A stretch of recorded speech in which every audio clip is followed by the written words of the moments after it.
ಆತ್ಮೀಯ ಆಂಗ್ಲ ಮಾಧ್ಯಮದ 10ನೆಯ ತರಗತಿಯ ದ್ವಿತೀಯ ಭಾಷೆ ಕನ್ನಡದ ವಿದ್ಯಾರ್ಥಿನಿಯರೇ, ಈ ಕನ್ನಡ ಅವಧಿಗೆ ತಮ್ಮೆಲ್ಲರಿಗೂ ಹೃತ್ಪೂರ್ವಕವಾದ ಸ್ವಾಗತವನ್ನು ಕೋರುತ್ತೇನೆ. ಹಿಂದಿನ ಅವಧಿಯಲ್ಲಿ ನಾವು ದೇಶದ ಪ್ರಗತಿಗೆ ರೈತ ಕಾರಣ, ಯೋಧ ಕಾರಣ, ಲೇಖಕ ಸಾಹಿತ್ಯ ಕಾರಣ ಅನ್ನೋ ಮಾತನ್ನು ಹೇಳಿದ್ದೀವಿ. ಯೋಧರಿಂದಾಗಿ ದೇಶದ ಪ್ರಗತಿ ಸಾಧ್ಯ, ಆ ರಕ್ಷಣೆಯಿಂದನೇ ದೇಶದ ಏಳಿಗೆ ಸಾಧ್ಯ ಅನ್ನೋ ಮಾತನ್ನು ನೋಡಿದ್ದೀವಿ. ಸಾಹಿತ್ಯದ ಮೂಲಕ ನಾವು ದೇಶವನ್ನು ಯಾವ ರೀತಿ ಕಟ್ಟಬಹುದು, ಸಾಹಿತ್ಯದ ಮಹತ್ವ ಏನು ದೇಶ ಕಟ್ಟುವುದರಲ್ಲಿ ಅನ್ನೋ ಮಾತನ್ನು ನೋಡಿದ್ದೀವಿ. ಇವತ್ತು ಈ ಕೃಷಿಯ ಮಹತ್ವವನ್ನು ನಾವು ಅವಲೋಕನ ಮಾಡೋಣ. ಅಸಿ ಮಸಿಗಿಂತ ಮಹತ್ವದ್ದು ಕೃಷಿ. ಅಸಿ ಅಂತಂದ್ರೆ ಯೋಧ, ರಕ್ಷಣೆ. ಮಸಿ ಅಂತಂದ್ರೆ ಸಾಹಿತ್ಯ, ಲೇಖನ, ಬರಹ. ಆ ರಕ್ಷಣೆ ಸಾಹಿತ್ಯಕ್ಕಿಂತಲೂ ದೇಶ ಕಟ್ಟುವಂತಹ ಆ ಪ್ರಕ್ರಿಯೆಯಲ್ಲಿ ಕೃಷಿ ಮಹತ್ವದ ಪಾತ್ರವನ್ನು ವಹಿಸುವುದು. ಕೃಷಿಕ ಈ ನಾಡಿನ ಬೆನ್ನೆಲುಬು. Back bone of the country is ರೈತ, farmer. He was a backbone of the country. ಕೃಷಿಕ ನಾಡಿನ ದೇಶದ ಬೆನ್ನೆಲುಬು. ಆ ಬೆನ್ನೆಲುಬು ಇಲ್ಲದೆ ಶರೀರ ಸರಿಯಾಗಿ ಕೆಲಸ ಮಾಡೋದಿಲ್ಲ, ನಿಲ್ಲೋದಿಲ್ಲ, ನಡೆಯೋದಿಲ್ಲ, ಕೆಲಸ ಮಾಡೋದಿಲ್ಲ. ಅದಕ್ಕೆ ಆ ಬೆನ್ನೆಲುಬು ಮನುಷ್ಯನಿಗೆ, ಎಲ್ಲ ಇತರ ಪ್ರಾಣಿಗಳಿಗೆ ಬಹು ಮುಖ್ಯ. ಹಾಗೆಯೇ ದೇಶದ ಏಳಿಗೆಗೆ ಮುಖ್ಯ, ಅತಿ ಮುಖ್ಯ ಈ ಕೃಷಿಕ, ಒಕ್ಕಲಿಗ, ರೈತ. ಒಕ್ಕಲಿಗ ಒಕ್ಕದಿರೆ ಜಗವೆಲ್ಲ ಬಿಕ್ಕುವುದು ಎನ್ನುವ ಮಾತಿದೆ. ಒಕ್ಕಲಿಗ ಅಂತಂದ್ರೆ ಫಾರ್ಮರ್, ಕೃಷಿಕ, ಒಕ್ಕಲಿಗ. ಆ ಒಕ್ಕಲಿಗ ತನ್ನ ಹೊಲ, ಗದ್ದೆ, ತೋಟಗಳಲ್ಲಿ ಒಕ್ಕಲುತನವನ್ನು ಮಾಡದೆ ಹೋದರೆ, ಕೃಷಿಯನ್ನು ಅವ ಮಾಡದೆ ಹೋದರೆ ಈ ಜಗತ್ತಿನ ಎಲ್ಲ ಜೀವಿಗಳು ಆಹಾರದ ಕೊರತೆಯಿಂದಾಗಿ ನರಳಾಡ್ತವ. ದೇಶ, ನಾಡು ಹಾಳಾಗಿ ಹೋಗ್ತದೆ. ಅದಕ್ಕೆ ಆ ಒಕ್ಕಲಿಗ ಒಕ್ಕಲುತನವನ್ನು ಮಾಡಲಿಲ್ಲ ಅಂತಂದ್ರೆ, ಬೆಳೆ ಬೆವರು ಸುರಿಸಿ ಬೆಳಿಲಿಲ್ಲ ಅಂತಂದ್ರೆ ಈ ಬದುಕು ಸಾಗದು. ಈ ಮನುಷ್ಯನ ದೇಹದಲ್ಲಿ ಇರುವಂಥ ಪ್ರಾಣ ಅದು ಇರಬೇಕು ಅಂತಂದ್ರೆ ಅನ್ನ ನೀರು ಬಹುಮುಖ್ಯ. ಅನ್ನ ನೀರು ಬಹು ಮುಖ್ಯ. ಅದಕ್ಕೆ ಆ ನೀರು ದೇವರು ಸ್ವಾಭಾವಿಕವಾಗಿ ಧಾರೆ ಎಳೆದರೆ ಅನ್ನ ನಾವೇ ಪಡ್ಕೋಬೇಕು. ಆ ಹಸಿವೆಯನ್ನು ನೀಗುವ ಅನ್ನದ ನಿರ್ಮಾತೃ ಆ ರೈತ. ಅದಕ್ಕೆ ಆ ರೈತ ಹಗಲು ಈರುಳೆನ್ನದೆ, ಮಳೆ ಗಾಳಿ ಚಳಿ ಎನ್ನದೆ ಹೊಲ ಗದ್ದೆಗಳಲ್ಲಿ ಅವ ಬೆವರನ್ನು ಸುರಿಸಲಿಲ್ಲ ಅಂತಂದ್ರೆ ಈ ನಾಡಿನ ಜನ ತೊಂದರೆಗೆ ಒಳಗಕ್ಕರ ಅನ್ನುವಂಥ ಒಂದು ಮಾತಿದೆ. ಅದು ಸತ್ಯವೂ ಇದೆ. It is universal truth. ಅಂದರೆ ಕೃಷಿಕನೇನಾದರೂ ಸತ್ಯಾಗ್ರಹ ಮಾಡಿ 1 ವರ್ಷ ನಾವು ಭೂಮಿಯನ್ನು ಹೂಳುವುದಿಲ್ಲ, ಯಾವ ಬೆಳೆಯನ್ನೂ ತೆಗೆಯುವುದಿಲ್ಲ ಎನ್ನುವ ತೀರ್ಮಾನ ಮಾಡಿದರೆ ಏನು ಗತಿ? ಆ ರೈತ ಏನೋ ಬಹಳಷ್ಟು ದುಃಖಿತನಾಗಿ ಏನು ಮಾಡಿದ್ರು ಏನಿಲ್ಲಪ್ಪ ಅಂತ ತಿಳ್ಕೊಂಡು ಒಕ್ಕಲುತನವನ್ನು ಒಂದು ವರ್ಷ ಮಾಡುವುದನ್ನು ಬಿಟ್ಟ ಅಂತಂದ್ರೆ ಈ ಜಗತ್ತು ಹಾಳಾಗಿ ಹೋಗ್ತದ. ಅದಕ್ಕೆ ಅದನ್ನು ನಾವು ಕಲ್ಪನೆಯನ್ನು ಮಾಡಲಾರೆವು. ಒಕ್ಕಲಿಗ ಒಂದು ವರ್ಷ ಒಕ್ಕಲಿಲ್ಲ ಅಂತಂದ್ರೆ ಎಂತಹ ದುಸ್ಥಿತಿಗೆ ದೇಶ ಒಳಗಾಗ್ತದ ಅನ್ನೋದನ್ನು ಕಲ್ಪನೆ ಮಾಡಲು ಸಾಧ್ಯವೇ ಇಲ್ಲ. ಆಹಾರವಿಲ್ಲದೆ ಬರೀ ವೈಜ್ಞಾನಿಕ ಬೆಳವಣಿಗೆಯಿಂದ ಬದುಕಲು ಸಾಧ್ಯವೇ? ಬರೀ ವೈಜ್ಞಾನಿಕ ಬೆಳವಣಿಗೆಯಿಂದ ಆಹಾರ ಇಲ್ಲದೆ ನಾವು ಬದುಕಲು ಸಾಧ್ಯವೇ? Is it possible? ನೋ, ಸಾಧ್ಯನೇ ಇಲ್ಲ. ವೈಜ್ಞಾನಿಕ ಬೆಳವಣಿಗೆ ಏನು ಮಣ್ಣು ಆಗಲಿಲ್ಲ ಅಂತಂದ್ರೂ ಬದುಕು ಸಾಗುತ್ತದ. ಆದರೆ ಆಹಾರವಿಲ್ಲದೆ ಬದುಕು ಸಾಗದು. ಬರೀ ವೈಜ್ಞಾನಿಕ ಬೆಳವಣಿಗೆಯನ್ನು ಮಾಡ್ಕೊಂತ ಓದಿವಿ ಅಂತಂದ್ರೆ ನಾವು ಒಂದಿಲ್ಲ ಒಂದು ದಿನ ಹಾಳಾಗಿ ಹೋಗ್ತೀವಿ. ನಾವು ಯಾವ ಕಾರ್ಖಾನೆಯಿಂದಲೂ ಟೊಮೆಟೊ ತಯಾರಿಸಲು, ಅಕ್ಕಿ ಪಡೆಯಲು, ರಾಗಿ ಬೆಳೆಯಲು ಸಾಧ್ಯವಿಲ್ಲ. ನಾವು ಏನನ್ನಾದರೂ ವೈಜ್ಞಾನಿಕ ಪ್ರಗತಿಯಿಂದ ಸಾಧಿಸಬಹುದು. ಆದರೆ ಯಾವ ಆಹಾರವನ್ನು ನಾವು ತಯಾರು ಮಾಡಲು ಸಾಧ್ಯ ಇಲ್ಲವೇ ಇಲ್ಲ. ಆಹಾರವನ್ನು ತಯಾರು ಮಾಡುವಂತಹ ಯಾವ ಫ್ಯಾಕ್ಟರಿಗಳು ಇಲ್ಲವೇ ಇಲ್ಲ. ನಾವು ಆಹಾರ ತಯಾರು ಮಾಡುವಂತಹ ಫ್ಯಾಕ್ಟರಿ ನಿರ್ಮಾಣ ಮಾಡುವಂತಹ ಆ ಸಾಮರ್ಥ್ಯವನ್ನು ಪಡೆದಿಲ್ಲ. ಟೊಮೆಟೊ ಬೇಕು ಅಂತಂದ್ರೆ ನಾವು ಭೂಮಿಯಲ್ಲಿಯೇ ಬೆಳಿಬೇಕು. ಸಾಸ್ ತಯಾರು ಮಾಡಬೇಕು, ಆದರೆ ಸಾಸ್ ತಯಾರು ಮಾಡೋಕ್ಕೆ ಟೊಮೆಟೊ ಬೇಕು. ಟೊಮೆಟೊ ನಾವು ಯಾವ ವೈಜ್ಞಾನಿಕ ಬೆಳವಣಿಗೆಯಿಂದಲೂ ತಯಾರು ಮಾಡೋಕ್ಕಾಗೋಂಗಿಲ್ಲ. ಯಾವ ಮ್ಯಾಜಿಕ್ ಮಾಡಿದ್ರು ನಮಗೆ ಟೊಮೆಟೊ ತಯಾರು ಮಾಡೋಕ್ಕಾಗಂಗಿಲ್ಲ, ಅಕ್ಕಿ ತಯಾರು ಮಾಡೋಕ್ಕಾಗಂಗಿಲ್ಲ, ಗೋಧಿ ತಯಾರು ಮಾಡೋಕ್ಕಾಗಂಗಿಲ್ಲ, ಜೋಳ ತಯಾರು ಮಾಡೋಕ್ಕಾಗಂಗಿಲ್ಲ. ನಾವು ಆ ಆಹಾರದ ಬೆಳೆಯನ್ನು ಭೂಮಿಯಲ್ಲಿಯೇ ಬಿತ್ತಿ ಬೆಳಿಬೇಕು, ಅನಿವಾರ್ಯ. ಇವಕ್ಕೆಲ್ಲ ಭೂಮಿಯೇ ಬೇಕು. ಆಹಾರದ ಬೆಳೆ, ವಾಣಿಜ್ಯ ಬೆಳೆ, ಯಾವುದೇ ಬೆಳೆ ಇದ್ದರೂ ಅದನ್ನು ನಾವು ಬೆಳಿಬೇಕು ಅಂತಂದ್ರೆ ಮುಖ್ಯವಾಗಿ ಈ ಭೂಮಿ ಬೇಕೇ ಬೇಕು. ರೈತನ ಬೆವರು ಭೂಮಿಗೆ ಸುರಿಯಬೇಕು.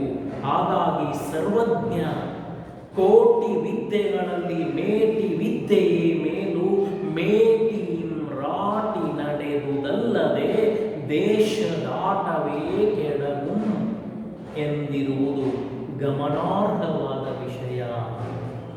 ಕೋಟಿ ವಿದ್ಯೆಗಳಲ್ಲಿ ಮೇಟಿ ವಿದ್ಯೆಯೇ ಮೇಲು. ಮೇಟಿ ಅಂತಂದ್ರೆ ಒಕ್ಕಲುತನ. ಈ ಜಗತ್ತಿನಲ್ಲಿ, ಪ್ರಪಂಚದಲ್ಲಿ ಕೋಟ್ಯಾನು ಕೋಟಿ ಉದ್ಯೋಗ ಅದವ. ಆ ಎಲ್ಲ ವೃತ್ತಿಗಳಲ್ಲಿ, ಉದ್ಯೋಗಗಳಲ್ಲಿ ಅತ್ಯಂತ ಶ್ರೇಷ್ಠವಾದಂತಹ ವಿದ್ಯೆ ಅಂತಂದ್ರೆ ಅದು ಒಕ್ಕಲುತನ, ಕೃಷಿ.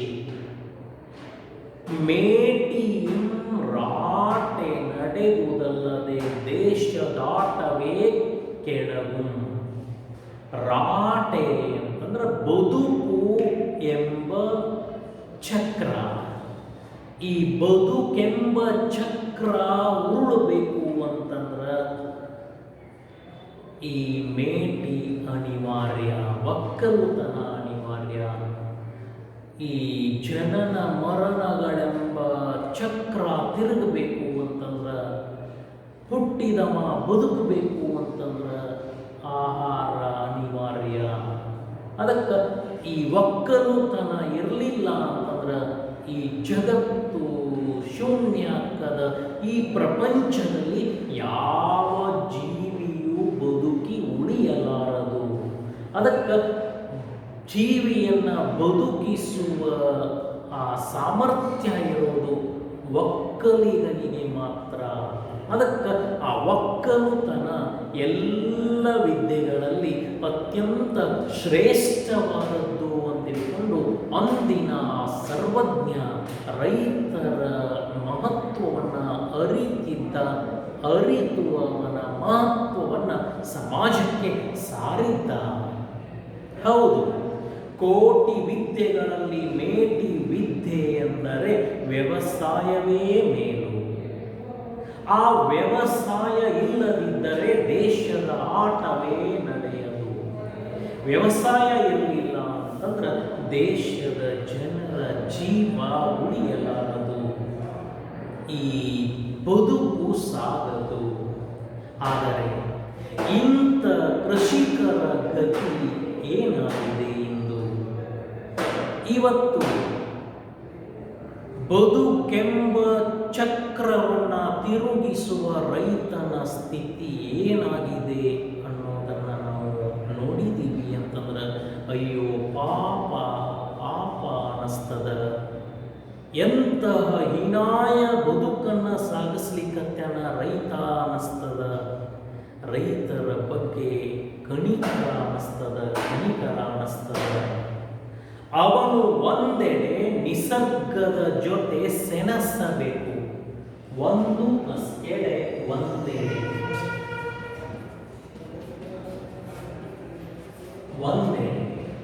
ಒಂದು ಕಡೆ ಅವ ನಿಸರ್ಗದ ಜೊತೆಗೆ ಹೋರಾಟ ಮಾಡಬೇಕು. ನಾವು ಮನುಷ್ಯರು ಸ್ವಾರ್ಥಿಗಳು, ದುರಾಲೋಚನೆಯನ್ನು ಹೊಂದಿದ ದುಷ್ಟರು. ಪ್ರಕೃತಿ ನಾವು ಉಳಿಸಿಕೊಳ್ಳುವ ಕೆಲಸವನ್ನು ಮಾಡ್ತಾ ಇಲ್ಲ. ನಿಸರ್ಗವನ್ನು ಹಾಳು ಮಾಡಲಿಕ್ಕತ್ತೀವಿ. ಧನದಾಸೆಗಾಗಿ, ಸ್ವಾರ್ಥಕ್ಕಾಗಿ ನಾವು ನಿಸರ್ಗವನ್ನು ದಿನದಿಂದ ದಿನಕ್ಕೆ, ಕ್ಷಣದಿಂದ ಕ್ಷಣಕ್ಕೆ ಹಾಳು ಮಾಡ್ಕೊಂತ ಹೋಗ್ತೀವಿ. ಅದಕ್ಕೆ ಈ ಪ್ರಕೃತಿಯ ವಿಕೋಪಗಳು ಆಗ್ಲಿಕ್ಕತ್ಯಾವ. ಅಕಾಲಿಕ ಮಳೆ ಬರ್ತದ, ಅಕಾಲಿಕ ಅನೇಕ ತೊಂದರೆಗಳು ಬರ್ತವ. ಬೇಸಿಗೆಗಾಲದಲ್ಲಿ ಚಂಡಮಾರುತ ಬೀಸ್ತವ, ಬಹಳಷ್ಟು ದೊಡ್ಡ ಪ್ರಮಾಣದಲ್ಲಿ ಮಳೆ ಆಗ್ತವ. ಮಳೆಗಾಲದಲ್ಲಿ ಮಳೆ ಆಗೋದಿಲ್ಲ. ಯಾವಾಗ ಏನಾಗಬೇಕು ಅದಾಗಬೇಕು. ಅದಾತು ಅಂತಂದ್ರೆ ಬದುಕು ಸುಗಮ ಆಗ್ತದ. ಅದಕ್ಕೆ ಈಗ ಪ್ರಕೃತಿ ವಿಕೋಪಗಳು ಹೆಚ್ಚುತ್ತಿವೆ. ಕಾರಣ ಅಂತಂದ್ರೆ ನಿಸರ್ಗದ ಸಮತೋಲನವನ್ನು ನಾವು ಇವತ್ತು ಕಳೆದೀವಿ, ಅಸಮತೋಲನಗೊಳಿಸಿದ್ದೀವಿ. ಅದಕ್ಕೆ ಸಕಾಲಕ್ಕೆ ಮಳೆ ಸರಿಯಾಗಿ ಬರುವುದಿಲ್ಲ, ಉತ್ತಮ ಬೀಜ ಸಿಗುವುದಿಲ್ಲ. ಅವತ್ತಿನ ಕಾಲದಲ್ಲಿ ಸಾವಯವ ಕೃಷಿ ಇತ್ತು, ಆಧುನಿಕ ಕೃಷಿ ಇರಲಿಲ್ಲ. ಮನುಷ್ಯನಲ್ಲಿ ದುರಾಶೆ ಇರಲಿಲ್ಲ, ಧನದ ದಾಹ ಇರಲಿಲ್ಲ. ಅದಕ್ಕೆ ಅವ ಒಳ್ಳೆಯ ಉತ್ತಮ ಬೀಜಗಳನ್ನು ತಯಾರು ಮಾಡ್ಕೊತಿದ್ದ. ಇವತ್ತಿನಂತೆ ಅವತ್ತು 108 ಬೀಜೋತ್ಪಾದನಾ ಕೇಂದ್ರಗಳಿರಲಿಲ್ಲ, ಕಂಪನೀಸ್ಗಳಿರಲಿಲ್ಲ. ಇವತ್ತು ಇದ್ದ ಕಂಪನಿ ನಾಳೆ ಇರೋದಿಲ್ಲ. ಯಾಕೆ ಅಂತಂದ್ರೆ ಮೋಸ ಮಾಡಿಬಿಟ್ಟಿರ್ತಾರೆ ಜನಕ್ಕೆ. ಕಳಪೆ ಬೀಜಗಳನ್ನು ಮಾರಿ ದುಡ್ಡು ಗಳಿಸಿಬಿಟ್ಟಿರ್ತಾರೆ. ಅದಕ್ಕೆ ಅವರು ಆ ಕಂಪನಿಯನ್ನು ಮುಚ್ಚಿಬಿಟ್ಟಿರ್ತಾರೆ. ಅದಕ್ಕೆ ಇವತ್ತಿದ್ದ ಕಂಪನಿ ನಾಳೆ ಇರುವುದು ಅಪರೂಪ. ಹಾಗಾಗಿ ಉತ್ತಮ ಬೀಜ ಸಿಗುವುದಿಲ್ಲ. ಮನುಷ್ಯನ ಸ್ವಾರ್ಥ ದುರಾಶೆಯಿಂದಾಗಿ ಮೋಸ ವಂಚನೆ ಮಾಡಲಿಕ್ಕತ್ತಾನ ಮನುಷ್ಯ. ಅದಕ್ಕೆ ಕಳಪೆ ಬೀಜವನ್ನು ತಯಾರು ಮಾಡಿ ಆ ಕಳಪೆ ಬೀಜಗಳನ್ನು ರೈತನಿಗೆ ಮಾರಾಟ ಮಾಡಿ ಮಾಡಿ ಅವ ದುಡ್ಡು ಗಳಿಸಿ ರೈತನನ್ನು ಹೀನಾಯ ಸ್ಥಿತಿಗೆ ತಳ್ಳುತ್ತಿದ್ದಾನೆ. ಭೂಮಿ ಬರಡಾಗುತ್ತಿದೆ. ಮಳೆ ಸಕಾಲಕ್ಕೆ ಬಾರದೆ ಭೂಮಿ ಎಲ್ಲ ಬರಡಾಗುತ್ತಾ ಸಾಗುತ್ತಿದೆ. ನೀರಿನ ಪ್ರಮಾಣ ಭೂಮಿಯ ಮೇಲೆ ಅತಿ ಕಡಿಮೆಯಾಗುತ್ತಿದೆ. ಕ್ರಿಮಿಕೀಟಗಳ ಹಾವಳಿಯಿಂದ ಬೆಳೆಗೆ ವಿವಿಧ ರೀತಿಯ ರೋಗಗಳು ತಗುಲಿ ಬೇಸಾಯವೇ ಬೇಡ ಎನ್ನುವ ಪರಿಸ್ಥಿತಿ ನಿರ್ಮಾಣವಾಗುತ್ತಿದೆ. ನಾವು ಏನೇನೋ ಕ್ರಿಮಿನಾಶಕಗಳನ್ನು ಬಳಸ್ತೀವಿ, ಏನೇನೋ ರಾಸಾಯನಿಕಗಳನ್ನು ಬಳಸ್ತೀವಿ. ಅದೆಲ್ಲದರ ಪರಿಣಾಮವಾಗಿ ಇವತ್ತು ಅನೇಕ ಹೊಸ ರೋಗಾಣುಗಳು ತಯಾರಾಗ್ಯವ. ಹೊಸ ರೋಗಾಣುಗಳು ಏನು ತಯಾರಾಗ್ಯವ, ಎಲ್ಲ ಆ ವ್ಯವಸ್ಥೆಯನ್ನು ಹದಗೆಡಿಸ್ತವ. ಕ್ರಿಮಿಕೀಟಗಳ ಹಾವಳಿ ಇವತ್ತು ಅಂದಿನಗಿಂತಲೂ 10 ಪಟ್ಟು ಹೆಚ್ಚಾಗಿದೆ. ಆ ರೋಗಾಣುಗಳನ್ನು ನಾವು ನಿಯಂತ್ರಣ ಮಾಡಲು ಅಸಹಾಯಕರಾಗಿ ತೊಂದರೆಗೆ ಈಡಾಗಿರ್ತೀವಿ. ಮತ್ತೊಂದೆಡೆ ಮತ್ತು +1 ಮತ್ತೊಂದು ಕಡೆ ಮತ್ತೊಂದು ರೀತಿಯಾಗಿ ತಾನು ಬೆಳೆದ ಬೆಳೆಗೆ ಸರಿಯಾದ ಬೆಲೆ ಸಿಗದೆ ವ್ಯವಸ್ಥೆಯ ವಿರುದ್ಧವೂ ಹೋರಾಟ ಮಾಡಬೇಕಾಗಿದೆ. ಹಿಂಗೆ ಪ್ರಾಕೃತಿಕ ತೊಂದರೆಗಳಿಗೆ ರೈತ ಒಳಗಾಗುತ್ತಿದ್ದರೆ ಅಕಸ್ಮಾತಾಗಿ ಅವ ಬಹಳ ಅದೃಷ್ಟವಂತಾದನ. ಆ ವರ್ಷ ಆ ದಿನ ಅವ ಒಳ್ಳೆಯ ಫಲವತ್ತಾದಂತಹ ಬೆಳೆಯನ್ನು ಪಡ್ಕೊಂಡಾನ, ರಾಶಿ ಮಾಡ್ಯಾನ ಅಂತಂದ್ರೆ ಆ ಗಳಿಗೆಯಲ್ಲಿ ಮಾರುಕಟ್ಟೆಯಲ್ಲಿ ಆ ಬೆಳೆದ ಬೆಳೆಗೆ ತಕ್ಕ ಬೆಲೆ ಸಿಗಲಿಲ್ಲ ಅಂತಂದ್ರೆ ರೈತ ಕಂಗಾಲಕ್ಕನ, ರೈತ ತೊಂದರೆಯನ್ನು ಅನುಭವಿಸ್ತಾನ. ಇಲ್ಲೂ ವ್ಯಾಪಾರಸ್ಥರು ಅಂತೇಳಿ ಅದರ ಸ್ವಾರ್ಥಿಗಳನ್ನ ಅವರು ಬಹಳಷ್ಟು ಪ್ರಮಾಣದಲ್ಲಿ ರೈತ ತನ್ನ ಪ್ರತಿಫಲವನ್ನು ತಂದ ಅಂತಂದ್ರೆ ಅವರು ತೀರಾ ಕಡಿಮೆ ಬೆಲೆಗೆ ಅವರು ಬೇಡ್ತಾರ. ಅವ ಸಾಲ ಸೋಲ ಮಾಡಿರ್ತಾನ, ಅದಕ್ಕವ ಇದ್ದ ಬೆಲೆಗೆ ಕೊಟ್ಟು ಬಿಡ್ತಾನ. ಕೆಲವೊಮ್ಮೆ ಆ ಮಾರುಕಟ್ಟೆಯ ವ್ಯಾಪಾರಸ್ಥರು ಎಲ್ಲರ ಸಂಗ್ರಹ ಮಾಡ್ತಾರ. ಸಂಗ್ರಹ ಮಾಡಿ ಆ ಸರಕಿನ ಅಭಾವವನ್ನು ಮಾರುಕಟ್ಟೆಯಲ್ಲಿ ನಿರ್ಮಾಣ ಮಾಡ್ತಾರೆ. ಆ ಬೆಳೆ ಆ ಸರಕು ಮಾರುಕಟ್ಟೆಯಲ್ಲಿ ತೀರಾ ಕಡಿಮೆಯಾದಾಗ ಬೆಲೆ ತುಂಬ ಜಾಸ್ತಿ ಆಗ್ತದೆ. ಲಾಭವನ್ನು ವ್ಯಾಪಾರಸ್ಥ ಪಡಿತಾನ. ಹಾಗೆ ಇವತ್ತಿನ ಈ ವ್ಯಾಪಾರ ವ್ಯವಸ್ಥೆಯಿಂದಾಗಿ ರೈತ ಕಂಗಾಲಾಗಿರುವನು. ಈ ಮಧ್ಯವರ್ತಿಗಳು ಅಂತೇಳಿ ಏನದಾರ ಅವರು ರೈತ ಏನು ಪ್ರತಿಫಲ ಪಡಿತಾನ ಅದರ 4-5 ಪಟ್ಟು ಹೆಚ್ಚು ಲಾಭವನ್ನು ಪಡಿತಾನ ವ್ಯಾಪಾರಸ್ಥ, ಮೀಡಿಯೇಟರ್ ಅಂತೇಳಿ ಏನು ಕರಿತೀವಿ. ಈ ದೇಶದ ರಾಜಕಾರಣಿಗಳು, ಅಧಿಕಾರಿಗಳು, ಬಂಡವಾಳಶಾಹಿಗಳು, ವ್ಯಾಪಾರಸ್ಥರು, ಸಾಹಿತಿಗಳು, ಸಂಶೋಧಕರು, ವಿಜ್ಞಾನಿಗಳು, ಹೀಗೆ ಪ್ರತಿಯೊಬ್ಬರು ಬದುಕುತ್ತಿರುವುದು ಕೃಷಿಕರನ್ನು ಅವಲಂಬಿಸಿಯೇ. ಅವ ಎಷ್ಟ ದೊಡ್ಡ ಪೊಲಿಟಿಷಿಯನ್ ಅದನ ಅಂತಂದ್ರು ಅವ ಆಹಾರವನ್ನು ತಿನ್ನಲೇಬೇಕು. ಅವ ಬಹುದೊಡ್ಡ ಇಂಡಸ್ಟ್ರಿಯಲಿಸ್ಟ್ ಅದನ ಅಂತಂದ್ರು ಅವ ಹೊಟ್ಟೆಗೆ ಏನನ್ನಾದರೂ ತಿನ್ನಲೇಬೇಕು. ಅವ ಬಹಳಷ್ಟು ದೊಡ್ಡ ಬಿಸ್ನೆಸ್ ಮನ್ ಅದನ ಅಂತಂದ್ರು ಅವ ಹೊಟ್ಟೆಗೆ ಅನ್ನ ತಿನ್ನಲೇಬೇಕು. ಅವ ಬಹುದೊಡ್ಡ ಸಾಹಿತಿ ಅದನ, ದೊಡ್ಡ ಸೈಂಟಿಸ್ಟ್ ಅದನ ಅಂತಂದ್ರೂ ಸಹಿತ ಅವ ಬದುಕಿ ಉಳಿಬೇಕು ಅಂತಂದ್ರೆ ಏನನ್ನಾದರೂ ತಿನ್ನಲೇಬೇಕು. ಅವ ತಿಂದದ್ದನ್ನ ಬೆಳೆದವ ರೈತನೇ. ರೈತನನ್ನು ಅವಲಂಬಿಸಿಯೇ ರಾಜಕಾರಣಿ ಬದುಕನ.